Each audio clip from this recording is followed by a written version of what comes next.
하나하나 사례를 이제 보시면 아시겠지만 이제는 이 증거가 결국은 숫자로 표현이 되거든요.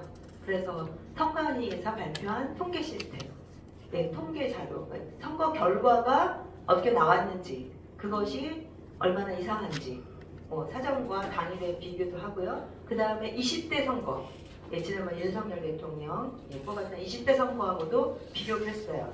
그래서 말도 안 되는 이상한, 정말 비정상적인 이런 결과가 나온 것을 데이터로 보여드리고, 그 다음에 갑자기 투표수가 줄어드는 거, 이런 것들 화면 캡처하는 거, 투표자 수는 시간이 갈수록 늘어나야 되잖아요. 그것이 줄어든 거. 근데 마지막에는 정말 불법적으로 관리했다라고 하는 것이 명확한 것, 다 아시겠지만 개인 도장과 관련한 법적인 자료 이런 것들을 말씀드리도록 하겠습니다. 여기 화면 전체에서 보고 이런 게 있는데 왜 계속 나오죠? 슬라이드 쇼를 끄셔야 되나?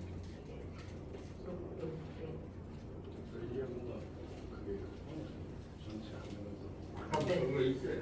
그러니까 그게 있으면은 화면이 깨끗하지 않아서 좀 꺼주시면 좋을 것 같고요. 저는 이제 이 변호사님들하고 오늘 새벽 몇 시까지 5시까지 어제도 그렇고 그때도 그렇고 그래서 각각의 맡은 파트가 있는데요. 저는 4번째 파트에 해당하는 겁니다. 나머지 부분은 윤영주 변호사님하고 도태우 변호사님께 말씀드릴 겁니다. 네.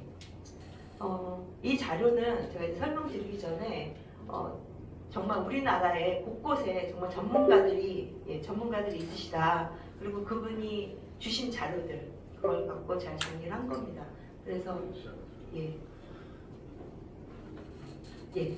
저는 이제 크게 3파트로 이제 말씀드릴 겁니다. 비정상적인 6.3 대선 결과 해가지고요. 이렇게 전국에 대한 거, 20대 대선에 해당한 거, 이걸 시군구하고 시도하고 시군구별로 분석한 거, 재투표 결과, 이렇게 말씀드리고요. 파괴된 선거 무결성에 관련된 거, 그다음에 불법적인 선거 관리, 이렇게 3부분으로 나눠서 말씀드리도록 하겠습니다. 첫 번째 이제 비정상적인 6.3 대선 결과입니다.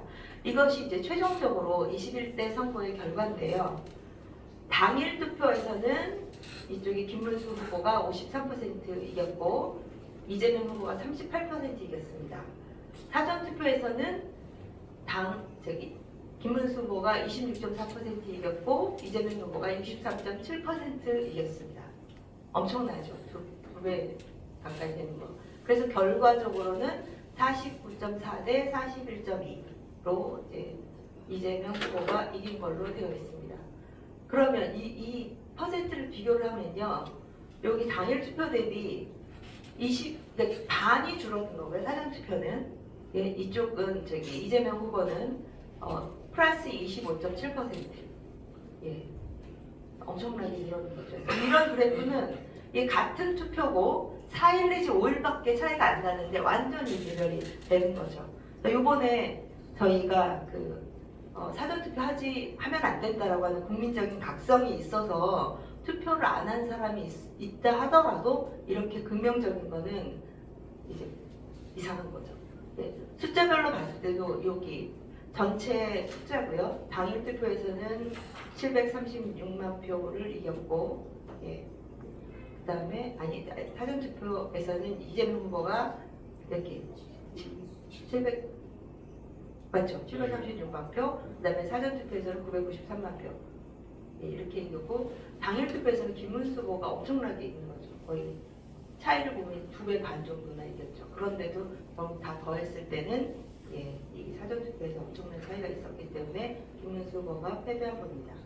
여기 20대하고 21대 투표수 증가표를 아주 잘 만들어 주셨는데요. 이 자리를 빌어서 또 아버님께 감사드립니다. 이 표 거의 이제 그 숫자를 다루는 귀재이신 것 같아요. 이 표를 이제 보시면 그렇게 복잡하지만 여기 20대하고 21대하고 비교하면 당일 투표에서는 20대하고 21대를 비교해서는 21대가 204만 표가 더 많아졌어요. 사전 투표는 87만 표 줄어들었고요. 그러니까 지난번 윤석열 대통령 뽑았을 때하고 요번에 비교를 해보면 이렇게 차이가 난단 말이에요. 그래서 많은 사람들이 이제 각성을 해서 사전 투표를 좀 덜했다. 당일 투표는 더 많이 있다. 이게 더 많이 204만 표는 이거 거의 실물이라고 저희는 봐지는데 204만 명이 이렇게 더 많이 했고 사전 투표는 그래 줄어들었다. 그러면 범보수 득표를 봤을 때 이 표를 보시면 당일 투표에서는 윤석열 대통령보다 김문수 후보가 윤석열 대통령 907만 표, 김문수 후보는 1028만 표. 그러니까 121만 표가 더 많이 받았어요. 당일 투표에서는 김문수 후보가. 여기 이제 노란 거는 이준석 후보를 표시하는 거고요. 그러니까 이거를 보더라도 당일 투표에서는 100만 표 이상이 김문수 후보가 더 많이 받았음에도 불구하고 사전 투표에서는 이게 적게 받은 거죠. 사전 투표에서는 김문수 후보가 183만 표, 그러니까 전체적으로 183만 표가 줄어들었고 여기서는 굉장히 많이 차이가 나는 거죠. 네. 근데 이재명 후보는 특이하게 당일 투표에는 18만 표 줄었거든요. 사전 투표에서는 132만 표가 늘어났어요.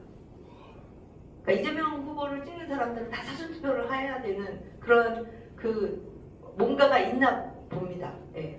그런데 아까 보셨지만 이게 진짜 사람일까? 이게 말이 안 되죠. 이 전체적으로 봤을 때는 이 차이가 봤을 때 굉장히 이상하다라는 점입니다. 당일 투표에서는 적게 받았는데 사전 투표에서는 132만 표나 많이 받았다. 예.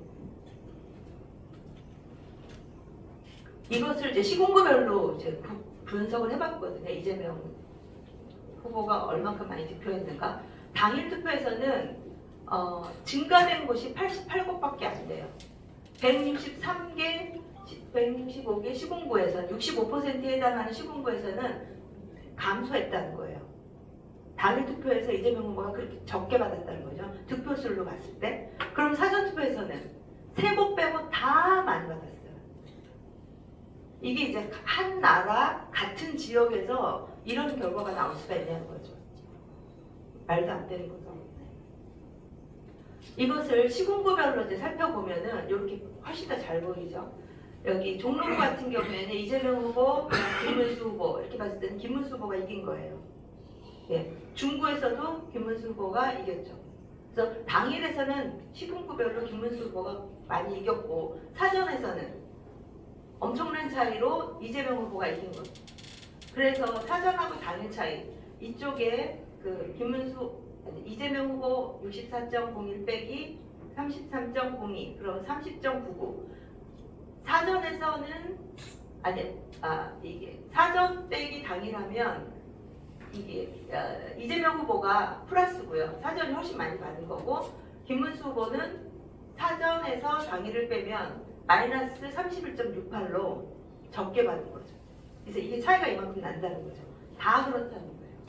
그래서 이재명 후보는 플러스고 사전과 당일을 비교했을 때 사전이 훨씬 더 유리한 거죠. 그 다음에 김문수 후보는 당일이 불리한 그런 결과가 나왔습니다.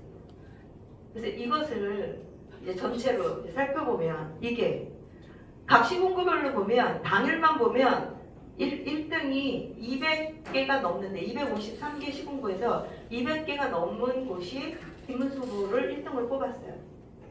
그럼 시군구만 보다 보면 당일만 보다 보면 누가 대통령이 되었냐면 김문수 후보가 되어야 되는 거죠. 그런데 사전은 반대로 210개에서 이재명 후보, 민주당 후보가 이긴 거죠. 네. 깜폭가님이 이렇게 만들어 주셨습니다. 그래서 얼마나 답답하면 언제쯤에나 선관위와 언론의 세뇌에서 벗어나 개돼지 대를 면할래요. 이렇게 이런 표현 아주 깜폭가님이 계속 만들어 주셔서 감사드립니다. 그래서 여기서 200일 때 52였는데 당일에서는요. 사전에서는 210대 43으로 해서 결국은 사전 투표가 우리나라의 대통령 후보나 선출직을 다 결정한다라고 이제 이런 결과가 나오는 거죠. 네. 득표율로 살펴보면 사전 투표하고 당일 투표의 선거구의 수를 살펴보면 득표율은 사전에서 이재명 후보가 다 258개 다 유리했고요. 그다음에 당일에서는 불복이라고 했는데 너무 속상해서 김문수 후보를 불복이라고 쓰신 것 같아요. 그래서 253개로 이렇게 이제 당일 투표에서 유리한 이런 결과가 나왔습니다. 그런데 여기서 보시면 소수를 이준석 후보도 다 사전이 되게 유리하고요. 근데 기타 후보로 송진호 후보하고 권영국 후보는 적은 수를 받았음에도 이 사전하고 당일에 유불리가 반반이에요. 그러니까 소수에 받은 사람은 대수의 법칙이 적용이 되고 대수에 관련한 사람은 대수의 법칙이 적용이 안 되고 이거 완전히 통계학을 완전히 뒤집는 그런 결과가 나온다는 거죠. 예. 거의 반반이죠. 어떻게 묘하게 이렇게 127대 126 이런 식으로. 예. 그래서 어떨 때는 사전이 유리하고 어떨 때는 당일이 유리하고 이렇게 돼야지 정상이지 누구는 사전만 유리하고 누구는 당일만 유리하고 이러면 비정상이라는 거죠. 통계학적으로 봤을 때. 투표 소요 시간을 봤는데요. 이거는 평균이에요. 아까 저기 박준 변호사님이 말씀하실 때 2점 몇 초도 나왔어요. 시간대별로 1시간에 많이 투표한 사람. 예. 왜냐면은 새벽이나 밤에는 좀 적고 낮에도 좀 적고 이제 몰리는 시간대가 있거든요. 피크 타임이. 근데 이건 평균을 낸 거예요. 근데 평균을 내서 5초 이내에 투표한 데가 이렇게 많다는 거죠. 예. 저기 광주 북구 용봉동 같은 경우 4.1초. 첫 번째 사전투표 1일차에 10,000명이 넘게 12시간 동안 투표했다는 거죠. 그래서 이런 데는 한번 다시 리테스트를 해보면 진짜 저만큼의 시간으로 많은 사람들이 그렇게 투표할 수 있는지 한번 테스트를 해보면 될 것 같습니다. 이런 거는 그냥 실험해보면 되는 거거든요. 시뮬레이션 해갖고 사람들 뭐 여기 1시간 동안의 투표를 저만한 12시간 나누기 이제 1469명 나누기 12시간 하면은 시간이 나오잖아요. 그래서 사람 수가 나오잖아요. 이 사람을 1시간 동안 투표하게 하는 거예요. 똑같은 상황을 만들어 놓고 4.1초 만에 할 수 있는지 아까 2점 몇 초 만에 할 수 있는지도 한번 확인해 보면 될 거. 이건 너무 간단한데 이거는 굳이 그 선거인일 필요도 없거든요. 일반 사람들 막 섞어서 해도 되는데 그걸 한번 해보면 우리 국민들의 이 의구심을 다 해소해 줄 수 있는데 이런 걸 안 하죠. 예. 다음에 또 이상한 부분 이거 저기 보셨을 거예요. 이게 그래프가 두 개 20대하고 21대하고 거의 이제 같다. 그런데 이걸 이제 발견하신 분도 살펴보니까 1일차에 20대에 7시에는 0.58이었는데 8시에는 1.20이었다. 그런데 21대 이번에는 1.21이었다. 숫자가 비슷하다. 그래서 쭉 살펴보니까 9시 때는 2.14%였는데 투표율이죠. 그런데 여기 8시 때에 21대는 2.24다. 그리고 살펴보니까 이 두 가지의 차이를 살펴보니까 99.9 몇 %라는 거예요. 그러니까 거의 일치한다는 거죠. 이거는 이제 저는 프로그램을 난 당연히 해봐서 하는데 이 2일차는 이렇게 다르잖아요. 이렇게 똑같다는 것은 그냥 같은 프로그램 썼다. 단지 시간만 앞으로 당겼다라고 밖에 보여지지 않는 거죠. 네. 그래갖고 이렇게 해서 1일차는 그 1시간대를 늦췄기 때문에 어떻게 돼요? 이게 투표율이 높았죠. 네. 지금 여기에서 20대는 17.57%로 끝났는데요. 예, 그거를 21대는 19.58%로 했으니까 2%가 더 넘은 거죠. 1일차에. 그러니까 너무 많이 했는지 그 다음 날은 줄였어요. 예, 그 다음 당일 투표율도 줄이고. 왜냐면 투표율이 지금 거의 80% 가까이 된 거잖아요. 그러니까 그만큼은 진짜 할 수가 없었는지 아니면 너무 적극적으로 다 해서 이거 나중에 문제가 될까봐 그랬는지 이거를 투표를 뺀 그런 정황이 이제 발견됐습니다. 예, 파괴된 선거 무결성에 대해서 말씀드리면 이제 개표소에 보면 개표 상황표가 있고요. 그러면 이것은 관내 사전 투표함을 열은 거예요. 여기서는 투표함수 2번이라고 되어 있는데요. 선거인 수는 4,562명이에요. 4,562명이 와서 투표용지도 4,562개를 발급했어요. 그런데 투표함에서 나온 건 4,564개. 2개가 더 나온 거죠. 투표용지를 발급한 것보다 투표지가 2개 더 나왔다. 이거는 그러니까 한 사람이 2개도 넣고, 예, 아니면 유령이 와서 넣고, 유권자가 아닌 사람이 와서 투표했고 이런 게 되겠죠. 네, 이거는 있을 수가 없죠.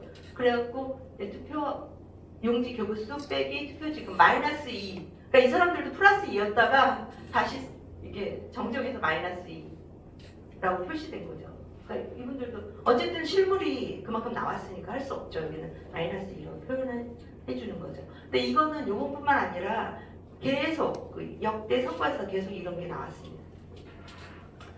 다음에는 이게 저기 투표 진행 상황표예요. 그래서 7시, 8시, 9시 아까 그 표 보셨죠? 여기 계속 이제 표가 시간대별로 이제 실시간으로 발표를 하는 거예요. 선관위의 홈페이지에 발표합니다. 선거통계 시스템에서요. 투표 진행 상황표고 이게 다 그 끝났을 때, 그 투표가 당일 투표 끝났을 때가 6월 3일 밤 10시 44분에 확인을 했더니 3,524만 416명이었어요. 그러면 이제 이것은 투표자 수잖아요. 그럼 이건 끝까지 같이 가야죠. 예, 개표했을 때도. 그런데 개표 끝나고 나서 다시 투표 진행 상황표를 보니까, 그러니까 6월 4일 개표 끝나고 나서 봤더니 이 숫자가 이렇게 바뀌었어요. 예, 3,523만 6,497명. 몇 명이 줄었냐면은 한 3천 몇 명이 줄인 거죠. 계산을 알려서 좀 바뀌었어요. 그래갖고 이 투표수를 무단으로 변경했다. 예. 그래서 이 부분에 대해서는 지난번에도 그랬거든요. 4.10 총선에서 그래서 질의를 했어요. 선관위한테. 선관위 답변은 우리는 워낙 그렇게 한다. 예. 우리는 개표수에 따라서 그 투표자 수를 바꾼다. 이렇게 답변을 해요. 근데 아까처럼 우리는 형상 기억 정의를 쓴다와 똑같은 답을 하는 거예요. 이거는 완전히 국민들을 진짜 우롱하는 거죠. 예. 그래도 예, 뭐 지금 지금 상황에서는 우리가 이렇게 계속 싸우지 않으면 계속 이런 취급을 받을 거고 이렇게 무도한 그 범죄 집단에게 지배를 당할 수밖에 없는 그런 그 세상을 살 수밖에 없습니다. 그래서 가만히 있어서는 안 돼서 이렇게 우리가 소송을 하는 거죠. 자, 이제 줄어드는 투표자 수, 이것도 리얼타임으로 확인한 건데요. 3시 16분에 확인을 했더니 투표자 수가 3시 18분에 확인한 투표자 수보다 3시 18분이 줄었어요. 18,029명. 그 다음에 여기서는 오후, 그날 투표일 날 오후 5시 48분에 리얼타임으로 쭉 보고 녹화를 하고 있으면서 봤더니 70.3%였거든요. 다시 한번 새로 고치면서 봤더니 70.1%, 2%가 줄었죠. 이 숫자를 계산을 해보니까 8만 표 정도 감소한 거예요. 그러니까 투표자 수가 시간이 지나면서 줄어요. 그러니까 뭔가 빼는 거죠. 이게 이제 알고리즘이 안 맞았는지. 이러면서 저희가 지금 이 데이터는 지금 공개를 안 한 부분이 있는데 이걸 계속 10초 단위로 저희가 녹화를 했어요. 왜냐면 맨 마지막 것만 발표하고 이렇게 바꿔버리면 우리가 증거가 없기 때문에 10초 단위로 녹화한 부분이 있는데 이것이 줄어드는 거 확인을 했고 어느 순간에는 아예 서버가 움직이지 않아요. 데이터가 줄어드는 게 표시가 안 돼요. 이거는 뭐냐면 지금 작업을 하고 있다는 거거든요. 다른 작업을 하고 있기 때문에 표출이 안 되는 부분도 있어요. 이런 시간들도 저희가 지금 확보하고 있습니다. 이거는 추가적으로 이제 저희가 공개를 하려고 하는데 이런 부분은 저희가 그 국민의힘당이 당대표 선거할 때 그때도 똑같은 증상이었어요. 그때도 5초 단위로 저희가 확인을 계속 했었거든요. 어떤 시간대에는 서버가 멈춰요. 서버가 멈춘다는 얘기는 이게 발표가 안 되고 숫자가 같은 숫자로 계속 1시간 동안 30분 동안 그대로 표출된다는 거거든요. 이런 것이 같은 프로그램을 쓰고 있구나 이런 걸 저희가 추적할 수가 있죠. 다음에 이제 불법적인 선거 관리입니다. 이건 여러분들 많이 알고 계실 거예요. 이제 자기 도장을 찍으라고 법에 되어 있죠. 공직선거법 157조, 158조에서는. 그런데 선관위는 이렇게 도장을 제작 및 폐기 동의서 이걸 받고 있죠. 그래서 이렇게 도장을 만들어 주고 있습니다. 그래서 이런 부분은 법을 위반한 거다. 저희가 그 얘기했고 계속적으로 이제 법을 지켜라. 그리고 공무원들에게도 법을 지켜라. 안 지키면 당신들이 나중에 불법을 저지른 거로 인해서 고소고발을 당할 수 있다. 이렇게까지 내용 증명도 보내고 그다음에 그 시군구청장에게 다 보냈어요. 그런데 저는 지금 약간 좀 자괴감이 드는 게 그 많은 공무원들이 그거를 이행하지 않고 선관위 말을 들었다는 거죠. 그런데 선관위는 이거에 대해서 책임을 지고 또 지시를 하도록 그렇게 법이 되어 있기 때문에 그러니까 어느 누구도 이거를 이제 거역하는 데가 없었던 것 같아요.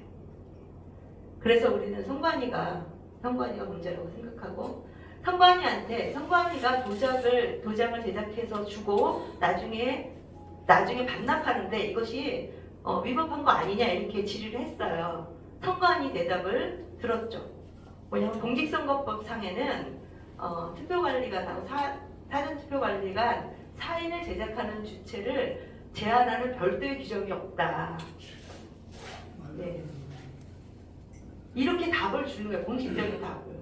그리고 이제 선관위가 제작 배부하는 투표관리관 사인은 관리관이 엄격하게 관리하고 있기 때문에 사인에 해당한다. 법을 위반하지 않는다. 이렇게 답을 주고 있죠. 이 답을 그대로 대법원도 계속 해왔어요. 맹구슬처럼 여태까지는. 근데 이제는 이거에 대해서 싸워야 되죠. 이런 답, 이게 맞는 거야. 우리가 형상기억종이가 문제라고 계속 얘기했더니 이제 그거 내렸잖아요. 형상기억종이가 본인들이 생각할 때도 이거는 국민들이 안 속는구나. 그래서 그거를 그 동영상을 내렸거든요. 이거에 대해서도 우리가 계속 좀 싸워야 될 것 같습니다.